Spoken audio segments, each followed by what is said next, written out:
Good morning, सुप्रभात, केम छो, सलाम। उम्मीद है आप सब लोग बेहतर होंगे, अपना ध्यान रख रहे होंगे।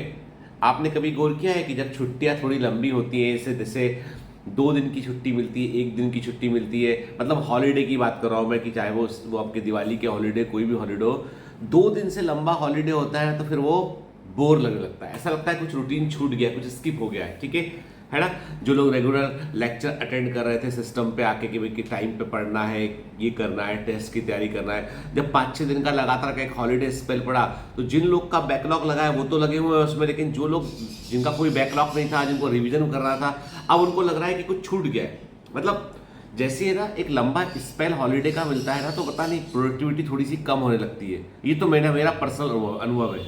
मतलब मैं ऐसा महसूस करता हूँ कि छुट्टियां 2 दिन 3 दिन से ऊपर की जो छुट्टियां होती है ना, वो थोड़ा सा बोर मारने लगती है, बोरिंग लगने लगती है वो छुट्टियां।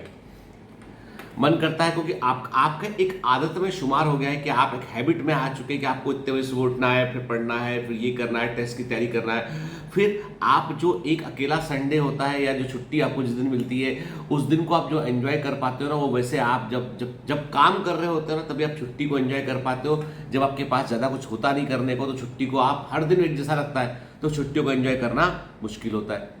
कई लोगों को लगता है कि जो लोग काम नहीं करते होंगे शायद वो मजे में रहते होंगे, वो लोगों के पास टाइम ही टाइम रहता होगा। मैं बता दूं आपको कि जिसके पास काम नहीं है, जिसके पास कोई उद्देश्य नहीं है ना, उसको समय का कोई अंदाजा भी नहीं है, उसको टाइम का उसको अंदाजा भी नहीं लगता, उसके पास भी टाइम कम लगता है उसे।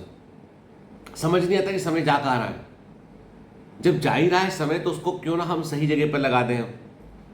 आज मैं आपको एक छोटी सी स्टोरी सुनाता हूं कि एक आदमी था, काफी बुजुर्ग व्यक्ति था वो उसकी पूरी जिंदगी निकल गई थी लाइट हाउस को मैनेज करने में। लाइट हाउस समझते हो आप? लाइट हाउस क्या होता है? समुद्र के किनारे जो होते हैं, और जो बड़ी नदियां या जहाँ पे भी जो पानी वाला जो मार्ग होता है ना, जल मार्ग जिसको बोलते हैं, तो उसमें जो किनारे पर जब नाव आती है या जहाज आता है ना, तो वहां पर एक बड़ा सा लाइट हाउस होता है, ताकि दूर से दिखाई पड़े उस बोट को, नाव को या जहाज को, कि यहाँ पे किनारा है और यहाँ पर हम आएंगे। और ये क्योंकि क्या होता है, किनारे के पास चट्टाने वट्टाने होती है, थोड़ा उथला होता है, तो यदि वो गलत दिशा से आएंगे तो टकरा जाएंगी नाव वगैरह, ठीक है, पलट जाएंगी वो। तो वो बुजुर्ग आदमी का काम ये होता है कि वो लाइट हाउस को जो है वो मैनेज करता है, ताकि दूर से आने वाले जहाज जो है उन सबको दिखता रहे, रास्ता दिखता रहे, उनको गलत जगह पे टकरा ना जाए वो, ठीक है, ये उसका काम होता है।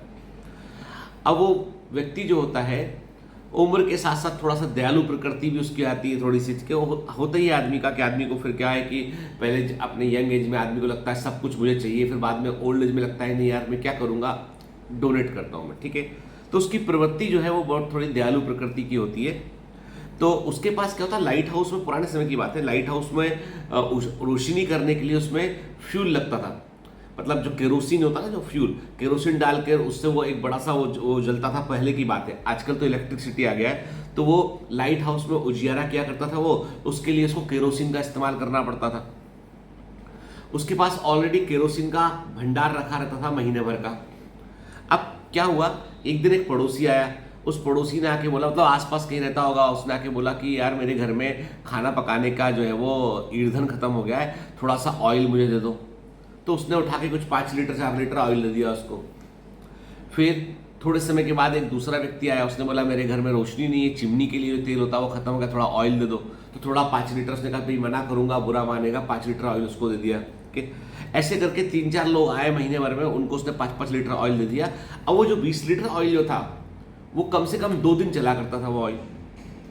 तो महीने के आखिरी के 2 दिन जो है उसका ऑयल खत्म हो गया उस बुजुर्ग व्यक्ति का। जब ऑयल खत्म हो गया तो वहां पे जो लाइट हाउस था वहां पे अंधियारा हो गया, भाई ऑयल कहां से आएगा। हर महीने की 1 तारीख को ऑयल का कोटा बाहर से आया करता था, अब इस बार 28 तारीख को वो ऑयल खत्म हो गया। 2 दिन बचे थे, 2 दिन अंधेरा रहा वहां पे, क्योंकि उसने वो ऑयल किसी किसी और को दे दिया था, और वहां से ऑयल लौटा नहीं वो। अब वो उसने लगा भी ठीक है, अब क्या लौटाएंगे लोग ऑयल। अब क्या हुआ, उन 2 दिनों में इतनी सारी नाव दुर्घटनाग्रस्त हुई, कई लोगों की डेथ हो गई, नाव पलट गई, जहाज पलट गया, और खबर बन गई वो कि फला जगह पर जो है वो जहाज पलट गया है, नाव पलट गई है, वहां पे टकरा गई, चट्टान से टकरा गई वो, क्योंकि लाइट हाउस वहां का काम नहीं कर रहा है। 2 दिन में तबाही मच गई। उस आदमी को पूरे ज़िंदगी काम करता रहा, लास्ट में उसको जो है नौकरी से निकाल दिया गया कि भाई तुमने जो है वो लापरवाही बरती है, इसलिए तुम जॉब से तुम्हें निकाल दी जाए। अब ये कहानी क्या बतलाती है? ये कहानी बतलाती है कि we all have time as a fuel. हम सबके पास समय है, वक्त है जो फ्यूल के रूप में है। अड़ोस का कोई आता है, पड़ोस का कोई आता है, वो आपसे आपका फ्यूल मांग लेता है 5 litre, 5 minute, 10 minute, 15 minute, 20 minute. हम उदार प्रकृति के हैं, दयालु प्रकृति के। कोई आके बैठ गया 15 मिनट तो पढ़ने वाला, 20 मिनट बैठ जा भाई, बतियाना है तो अपन बतिया लेंगे, आधा घंटा पढ़ने टाइम पास के। तो हमने हमारी जिंदगी का आधा घंटे का फ्यूल उसको पकड़ा दिया, ठीक है। अब क्या हुआ? अब ये हुआ कि जब एग्जाम का टाइम आया और आपको जो है एग्जाम के टाइम के समय आपको जो है वो पहले जो पढ़ा होता उसको अब पढ़ा होता तो काम आता वो। अब चूंकि आपने उस फ्यूल का इस्तेमाल वहां किया जहां पर आपको नहीं करना चाहिए था, तो एक्चुअल में जो चीज़ आउटपुट चाहिए था जो आपको, वहां पे फ्यूल कम पड़ गया, टाइम कम पड़ गया, तो रिजल्ट बिगड़ गया। तो जिंदगी में ना बोलना सीखिए। जब मैं तैयारी कर रहा था मेडिकल एंट्रेंस की, तो मेरे पास में रिलेटिव, ना ये वाला बर्थडे पार्टी, ना वो वाली शादी, मतलब मेरे पास इतने सारे जो है वो फैमिली फंक्शन, हमारा बड़ा परिवार है तो काफ़ी फंक्शन हुआ करते थे। मैं पूरा साल भर नज़र नहीं आया। मेरे कजिन्स को, कई कजिन्स को आज भी शिकायत है कि तुम्हारी शादी में नहीं आए, तुम्हारे उस फंक्शन में नहीं आए, तुम तो पता नहीं क्या समझते हो शुरू से अपने आप को। एक दिन इसी बात करते मेरे कजिन ने बोला, यार तुम तो जब पढ़ रहे तब से तुम्हारे अंदर बहुत अकड़ है, तुम तो तब भी नहीं आते थे हमारे फंक्शंस में। उनको लगता है ये अकड़ है, मुझे लगता था ये वेस्टेज ऑफ टाइम है। अब मान लो फंक्शन है आपका, भोपाल में रहते हैं, हम विदिशा में थे, अब जो 2 घंटा जाना, 1-1.5 घंटा आना, फिर वहां जाके रहना, मतलब पढ़ाई पूरी खत्म, तो हम नहीं गए।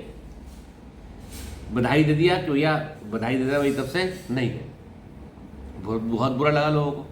तो कई बार क्या होता है कि चॉइस तो आपको करनी पड़ती। कई बार मुझको वही लगा कि मैं अपना फ्यूल कैसे दे दूं, मेरे को एक दिन का फ्यूल है ये, मेरे लिए एक दिन पढ़ना है मुझे इस चीज से। तो कई बार क्या होता है कि आप असामाजिक बन जाते हैं, आपको लोग बुरा बोलने लगते हैं, लोग कहने लगते हैं कि आप समय नहीं दे रहे हैं, क्योंकि समय जो है बहुत कीमती है, वो लौट के नहीं आता। वो जैसे मैंने कहता ना कि फ्यूल दे दिया उसने तो वो फ्यूल खत्म ही हो गया वो, तो वैसी वाली बात। तो कई बार आपको ना कहना आना चाहिए आपको, ठीक है। अभी भी मतलब मेरे से लोगों को शिकायत रहती है कि I am not giving enough time to peoples के। जब तक मुझे वाजिब वजह नहीं मालूम हो, जब तक मुझे वाजिब वजह ना मालूम हो, तब तक मैं अपना समय नहीं देता हूं, क्योंकि time is the life, part of life. और आप पार्ट ऑफ लाइफ उसी को देंगे जिसका कोई वैल्यू। अब आपको अपनी लंबी लव स्टोरी मेरे को सुनानी है तो I don't have time for that. कोई टू दी पॉइंट प्रॉब्लम है तो उस पर बात कर सकता हूं। Then we have counsellor all. देखो बुरा, कई लोग को बुरा लगता है इस बात का, कई लोग को उसका बुरा लगता है, लेकिन मैं कहता हूं कि भाई आपको समय जो है ना उसको आपको समझना पड़ेगा कि एक तो क्या कर रहे हैं कि आप उन चीजों में इन्वॉल्व है जहां पे टाइम का क्षरण तो होना ही होना है। आपने अपना टाइम बर्बाद कर लिया, अब आप दूसरों का टाइम बर्बाद कर रहे हैं, तो वो साइकिल कहीं तो रुकना चाहिए। तो कई लोग को लगता है बहुत स्ट्रिक्ट है, गीतेंद्र सर बहुत अकड़ू हैं, ऐसे हैं वैसे। एक्चुअली ऐसा नहीं है। एक्चुअली जो मैं चाहता हूं वो चाहता हूं कि तुम्हारे जिंदगी में भी वो चीज शामिल हो कि तुम अपने फ्यूल की कीमत समझो। तो मैं कहता हूं कई, देखो मैं इसका मतलब ये नहीं कि हम कोई रिश्तेदारी ना निभाएं, हम कोई रिलेशनशिप में, आप जिन लोगों को वैल्यू देते हैं अंदर से, आप उनको समय दें, क्वालिटी टाइम दें। सिर्फ समय देके नहीं, सिर्फ समय नहीं देना, आपको गुणवत्तापूर्वक समय देना है। आप उनसे बात करें, बात सुने उनकी, समझे उनकी बात के, रिजॉल्व करने में हेल्प करें उनके आपके।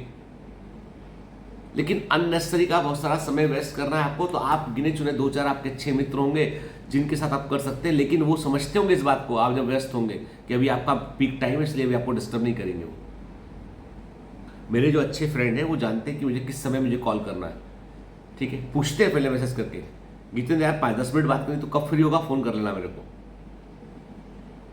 फिर हम लोग कम्युनिकेट करते हैं। दे नेवर कॉल कि कभी भी रैंडमली आधे घंटे के लिए कॉल लगा दिया। उन्हें मालूम है कि उनका भी वक्त कीमती, मेरा भी वक्त कीमती है।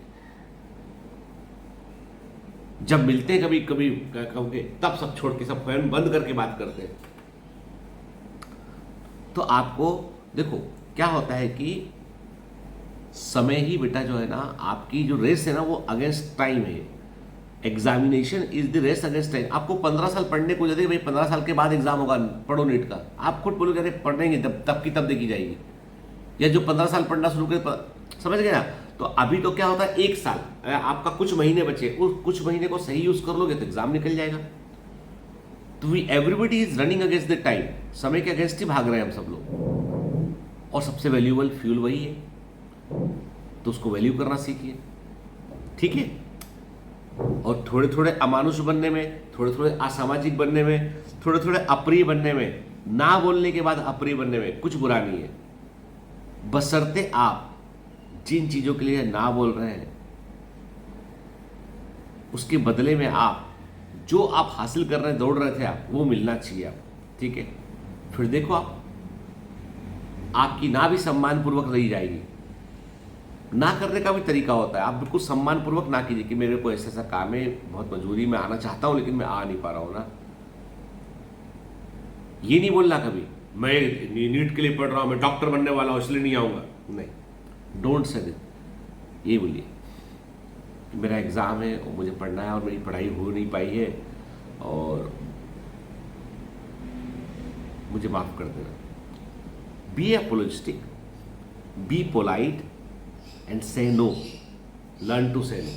चलिए, have a great day, all the best, bye bye।